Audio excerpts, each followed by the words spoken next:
السلام عليكم ورحمة الله وبركاته. إن الحمد لله رب العالمين والعاقبة للمتقين والصلاة والسلام على سيد الأنبياء والمرسلين نبينا محمد وعلى آله وأصحابه ومن تبعهم بإحسان إلى يوم الدين.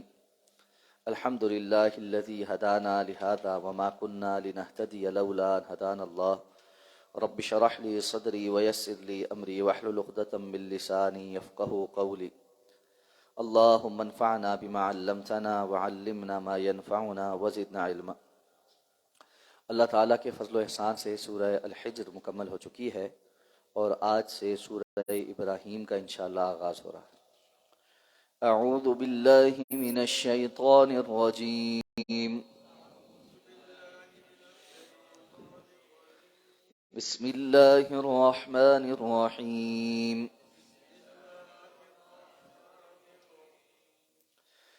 الف لام را کتاب انزلناه الیک لتخرج الناس من الظلمات الى النور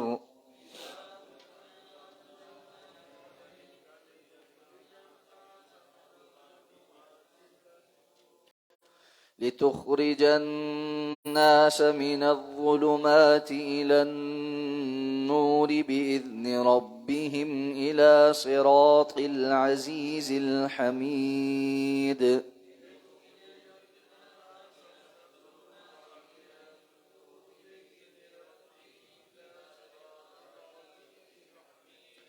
الله الذي له ما في السماوات وما في الأرض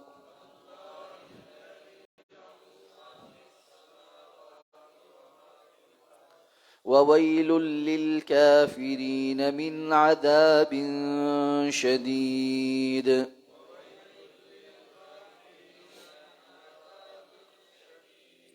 الذين يستحبون الحياة الدنيا على الآخرة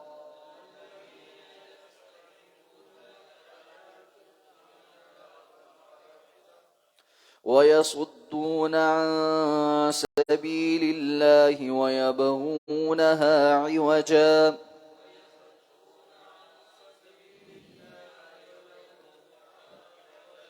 أولئك في ضلال بعيد۔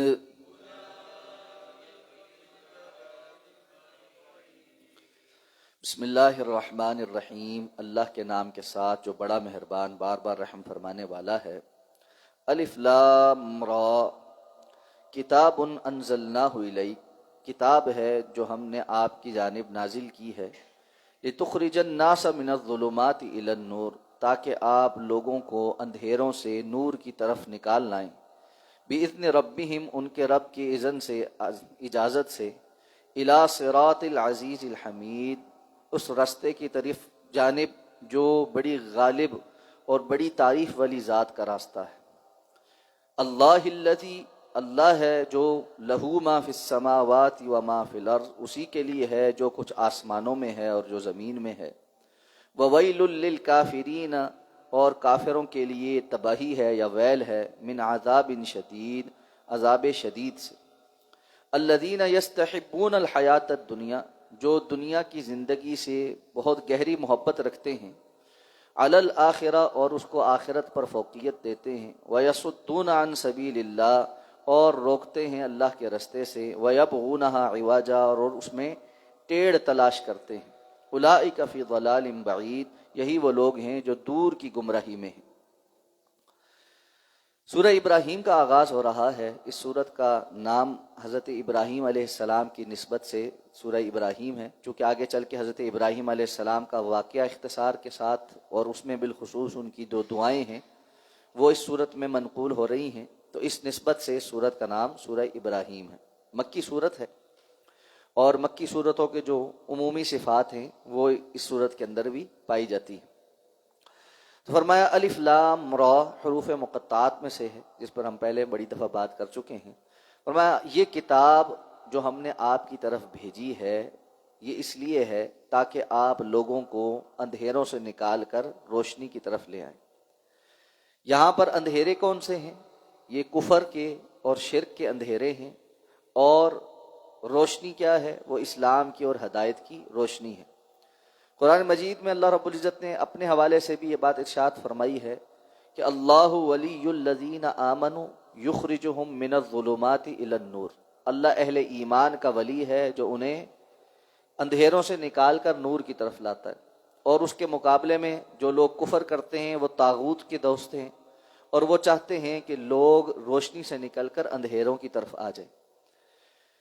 تو ہدایت، صراط مستقیم، دین کا رستہ، یہ اللہ رب العزت کے نزدیک روشنی کا راستہ ہے، نور کا راستہ، اور نافرمانی اور شیطان کا راستہ، کفر کا راستہ، یہ تاریکی کا راستہ ہے۔ اسی لیے جا بجا قرآن مجید میں ہدایت کو نور سے اور گمراہی کو ظلمات سے تشبیہ دی گئی ہے کہ جس طرح اندھیرے میں انسان کو کچھ پتہ نہیں چلتا اور وہ اپنا نقصان کر بیٹھتا ہے، اس طرح گمراہی کے اندر انسان کی صلاحیتیں ختم ہو جاتی ہیں اور وہ اپنا نقصان کر بیٹھتا ہے۔ اور جس طرح روشنی میں ہر چیز عیاں ہوتی ہے، واضح ہوتی ہے، اور انسان منزل مقصود تک پہنچ جاتا ہے، اسی طرح دین انسان کو اس کی منزل مقصود تک پہنچاتا ہے۔ اس لیے فرمایا کہ یہ کتاب اللہ کی طرف سے اس لیے نازل کی گئی ہے تاکہ لوگوں کو آپ گمراہی سے نکال کر، اندھیروں سے نکال کر نور کی طرف لے آئیں۔ لیکن ایسا ہوگا کیسے؟ بِإِذْنِ رَبِّهِمْ، ان کے رب کی اذن سے۔ ایسا اپنی مرضی سے نہیں ہو سکتا۔ کوئی بھی اٹھے کہے میں بھی اللہ کا رسول ہوں اور اللہ کی طرف بلاتا ہوں اور اپنی دعوت دینا شروع کر دے، جیسے جھوٹے نبوت والوں نے دینا شروع کر دیا، تو ایسا نہیں ممکن۔ یہ اللہ کے اذن سے ہی ممکن ہے، اور در حقیقت اللہ کی طرف سے ہی یہ بات واضح ہو سکتی ہے کہ نور کیا ہے اور ظلمات کیا ہے، ہدایت کیا ہے اور گمراہی کیا ہے، اللہ کن باتوں سے راضی ہوتا ہے اور کن باتوں سے ناراض ہوتا ہے۔ فی زمانہ یہ بھی ایک بڑا مسئلہ بنا ہوا ہے کہ بعض لوگوں نے یہ تصور کر لیا ہے کہ جو کوئی بھی کسی بڑی ہستی کو پکار رہا ہے الٹیمیٹلی وہ اللہ کو ہی عبادت کر رہا ہے، اس لیے کسی کو بھی برا نہیں کہنا چاہیے۔ سب لوگ بس آخر میں اللہ کی عبادت ہی کر رہے ہیں، کوئی نماز پڑھ کے کر رہا ہے، کوئی سورج کے سامنے سجدے کر کے کر رہا ہے، کوئی ناچ ناچ کے اللہ کو منا رہا ہے، کوئی کچھ کر کے منا رہا ہے، آخر میں سارے اللہ کو ہی منا رہے ہیں۔ تو بھائی بندہ 100 تعویلیں کرتا رہے، اللہ رب العزت کیسے راضی ہوتے ہیں یہ میرے اور آپ کے بتانے سے نہیں پتا چلے گا، اپنے ذہن سے گھڑنے سے نہیں پتا چلے گا، بلکہ اللہ تعالیٰ نے خود بتلایا ہے کہ وہ کن باتوں سے راضی ہوتا ہے اور کن باتوں سے ناراض ہوتا ہے۔ ان باتوں کی پرواہ کرنی پڑے گی۔ اور یہ بڑی آسان سی بات ہے کہ دنیا کے اندر ہم جن لوگوں کے ساتھ رہتے ہیں، اٹھتے بیٹھتے ہیں، ان کی پسند ناپسند کا خیال رکھتے ہیں۔ اب میں کہوں کروں گا میں اپنی مرضی لیکن تم راضی ہو جاؤ، میں اپنی مرضی کے مطابق تمہیں راضی کروں گا، تو گھر والے راضی نہیں ہوتے، بیوی راضی نہیں ہوتی، بچے راضی نہیں ہوتے، وہ کہتے ہیں ہماری بھی کوئی مرضی ہے۔ تو رب کائنات کے متعلق سب لوگوں نے اپنی مرضیاں بنا رکھی ہیں کہ یہ بھی ٹھیک ہے، وہ بھی ٹھیک ہے، وہ بھی ٹھیک ہے، ایسا نہیں۔ اس لیے اللہ تعالیٰ نے ہر دور میں انبیاء کو بھیجا ہے، کتابیں نازل فرمائی ہیں تاکہ لوگوں کو یہ بتایا جا سکے کہ اللہ کا تعارف کیا ہے، اور اس نے تمہیں اس دنیا کے اندر بھیجا ہے تو کیا کرنا ہے، کس سے وہ راضی ہوتا ہے اور کس سے وہ ناراض ہوتا ہے۔ اس لیے فرمایا بِإِذْنِ رَبِّهِمْ إِلَىٰ صِرَاطِ الْعَزِيزِ الْحَمِيدِ، آپ جب لوگوں کو گمراہی سے نکال کر، اندھیروں سے نکال کر نور کی طرف لائیں گے تو یہ اس کے رستے پر ہوں گے جو ذات بڑی ہی زبردست، غالب اور بڑی تعریفوں والی ہے۔ کون ہے؟ اللہ الذی لہ ما فی السماوات والارض وما فی الارض، وہ اللہ ہے جس کے لیے آسمانوں اور زمین کی ہر شے ہے، ہر شے اس کی ملکیت میں ہے، حقیقی مالک صرف اللہ ہی ہے۔ اس لیے جو کچھ دنیا کے اندر میسر ہے یہ عارضی میسر ہے، تو جب عارضی ملکیت ہو تو جس کی حقیقی ملکیت ہوتی ہے اس کے قوانین اور قاعدوں کی پابندی کرنی پڑتی ہے۔ مالک مکان کی اجازت کے بغیر آپ مکان میں توڑ پھوڑ نہیں کر سکتے، مالک مکان کی اجازت کے بغیر آپ آگے کرایہ دار نہیں رکھ سکتے۔ تو جب ہمیں دنیا کے اندر یہ بات سمجھ آتی ہے کہ جس چیز پر ہماری عارضی ملکیت ہوتی ہے وہاں ہم اپنی مرضی نہیں کر سکتے، حقیقی مالک کی طرف رجوع کرنا پڑتا ہے۔ تو اس کائنات کا حقیقی مالک اللہ ہے، تو اس دنیا کے اندر بھی جو قانون چلے گا وہ اللہ کا چلے گا۔ اس لیے فرمایا وَوَيْلٌ لِّلْكَافِرِينَ مِنْ عَذَابٍ شَدِيدٍ، تباہی ہے، ہلاکت ہے ان کافروں کے لیے عذاب شدید کے ذریعے سے، کہ جو اس بات کے انکاری ہو جاتے ہیں اور کہتے ہیں ہم اپنی مرضی کریں گے، انکار کرتے ہیں۔ یہاں پر کفر بمعنی انکار ہے کہ وہ اللہ کے اس قانون کو کہ منکر ہے۔ اور کیسے ہیں؟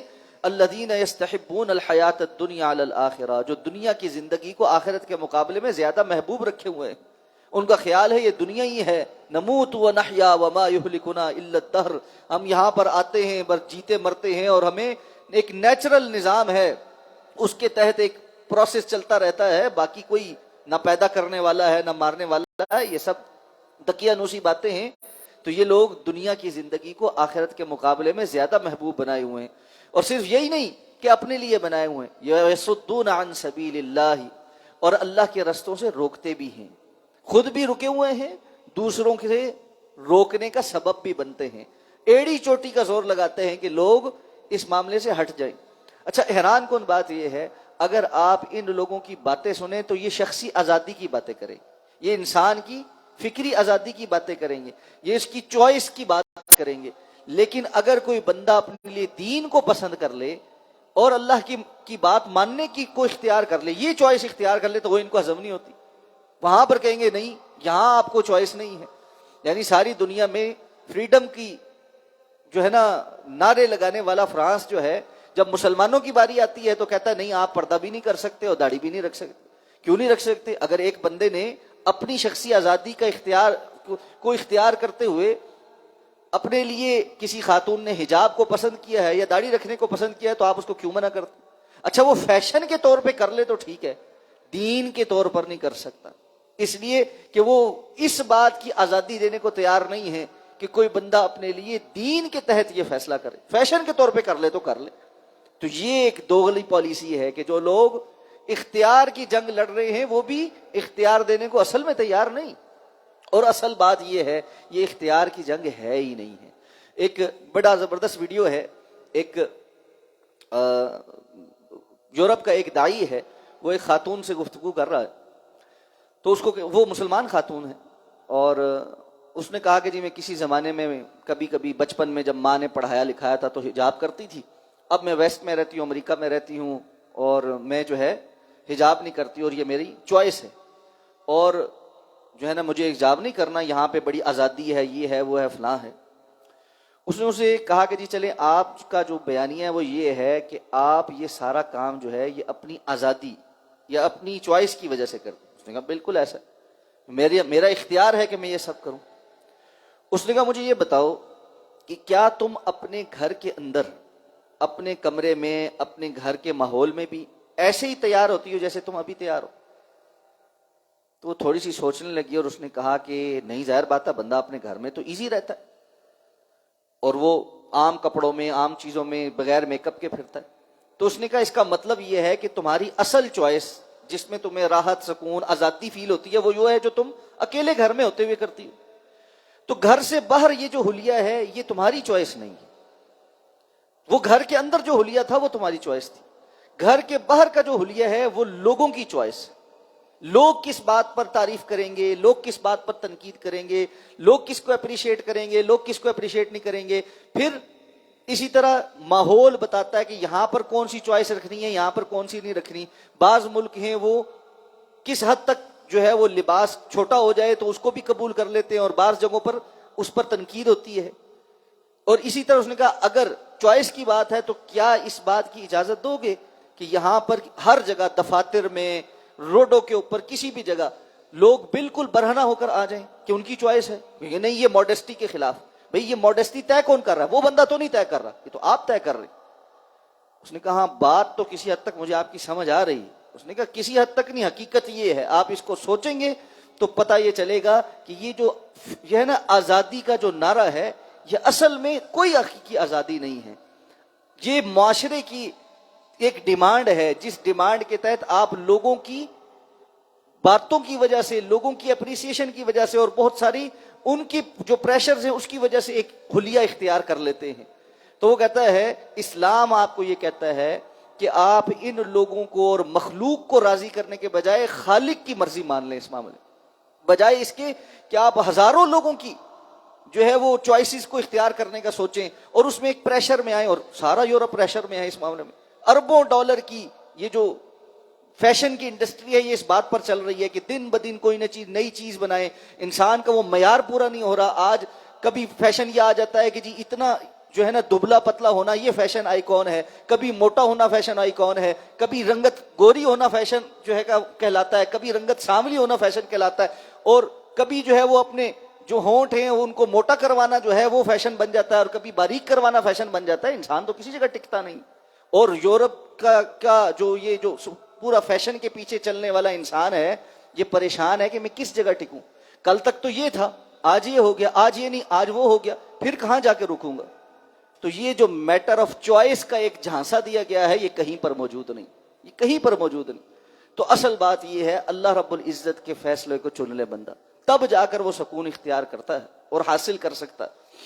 تو اس لیے اللہ نے فرمایا یہ وہ لوگ ہیں جو صرف خود نہیں گمراہ بلکہ دوسروں کو بھی اللہ رب العزت کے دین سے روکتے. وَيَبْغُونَهَا عِوَجًا، اور تلاش کر کر کے دین کے اندر کہیں سے ٹیڑھ تلاش کر کے لاتے ہیں کہ یہ دیکھو یہاں پر یہ ٹھیک نہیں ہے، یہاں بڑی ظلم کی بات کی گئی ہے، عورتوں کو حق نہیں دیا گیا، گواہی عورت کی ایک ہے، اسلام ڈسکرمنیشن کرتا ہے، وراثت میں حصہ جو ہے وہ بیٹے کو 2 دیا ہے اور بیٹی کو 1 دیا ہے.